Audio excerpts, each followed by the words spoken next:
Bonjour, chronique BD aujourd'hui manga, avec les volumes 2 et 3 de Desko de Atsushi Kaneko, donc Desko en VO.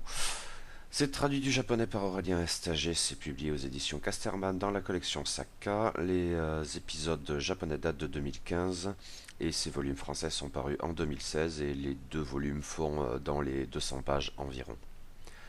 Retour à Desko donc de Kaneko Atsushi, avec ses tomes 2 et 3 qui approfondissent l'univers de la série et ses personnages, après un tome d'introduction assez déstabilisant et qui ne m'avait vraiment convaincu qu'à la relecture. Peut-être cette expérience a-t-elle été formatrice car la lecture de ces deux tomes suivants a eu un impact positif bien plus immédiat et, chose à noter, je suppose, j'ai rarement passé autant de temps sur des volumes de manga aussi lapidaires en matière de texte, m'arrêtant sur chaque case pour apprécier le dessin assez singulier de l'auteur. Quand je parle d'un texte limité, ce n'est donc pas du tout avec la même frustration, voire le même agacement que pour un One Punch Man par exemple, par ailleurs pas dépourvu d'intérêt graphique, même si dans un genre bien plus convenu. Le fait est que Kaneko Atsushi fait ici des merveilles avec ses grands aplats de noir caractéristiques, sa touche cinématographique, son découpage inventif. Par ailleurs, le texte, qui n'est certes pas absent non plus, est bon, le scénario aussi, et un semblant de trame de fond se dessine peu à peu dans ces deux tomes, même si sans rien de vraiment fondamental pour l'heure. Il y a bien une grosse révélation, oui, mais qui n'engage peut-être pas encore à grand-chose. On reste surtout concentré sur les missions confiées aux Reapers, dont Desko elle-même, par la mystérieuse guilde. En gros, entre ces deux tomes, on suit trois d'entre elles. On conclut tout d'abord l'arc amorcé dans le tome 1, Croisière de rêve, et dans lequel notre tueuse gogotte punk cintrée s'en prend à un escroc sanguinaire qui gagne sa vie en balançant au requin des clients désireux de fuir à l'autre bout du monde. Le détestable et cynique criminel et dans une mesure égale l'angoisse palpable de son associé suscite une ambiance soignée qui emporte l'adhésion. Un deuxième arc se partage entre ces deux tomes, le terrain de jeu, qui confronte les Reapers à un trophée de poids, un tortionnaire sadique bien décidé à extirper la vérité sur la guilde aux Reapers qu'il capture et met au supplice. Ce qui vaut d'une certaine manière pour Desko. Elle qui, jusqu'alors, éliminait ses proies à la fleur au fusil, tombe cette fois sur un os, quelqu'un d'aussi redoutable qu'elle, et qui la capture. Cela pourrait être une étape classique de montée en puissance typique de ce genre de BD, mais dans l'ambiance, il y a quelque chose de bien plus troublant. L'attitude des Reapers, globalement, mais surtout de Desko, à l'encontre de ce contrat hors norme, laisse deviner comme une forme de masochisme pour le coup assez inattendu. Un arc cruel et terrible, ce qui n'exclut en rien l'humour bizarre, loin de là, et qui fait dans tous les cas son petit effet.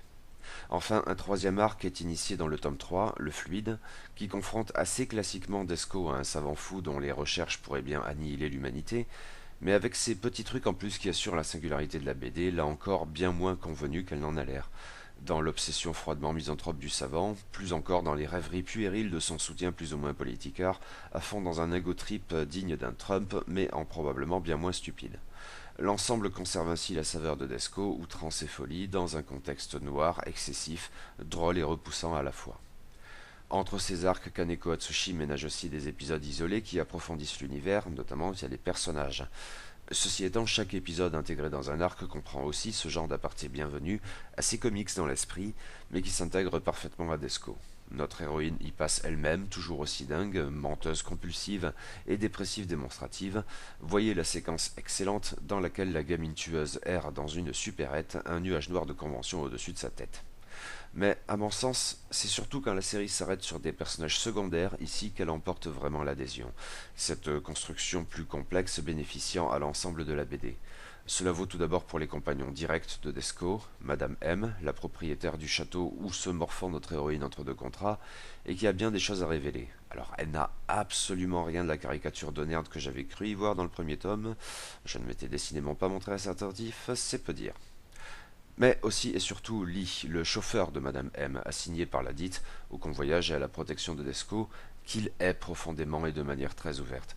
Ce petit bonhomme au trait de vampire cartoonesque est un des plus enthousiasmants rapports de ces deux tomes.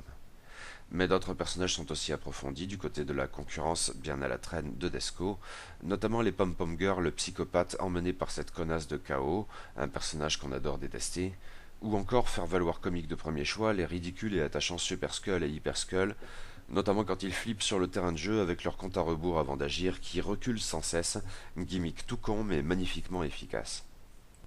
Tout ceci contribue à l'ambiance de la série, noire et drôle dans ses excès, Finalement, le premier tome d'introduction porte bel et bien ses fruits, et ça valait le coup de s'y remettre puis de poursuivre, car la suite est cette fois immédiatement enthousiasmante.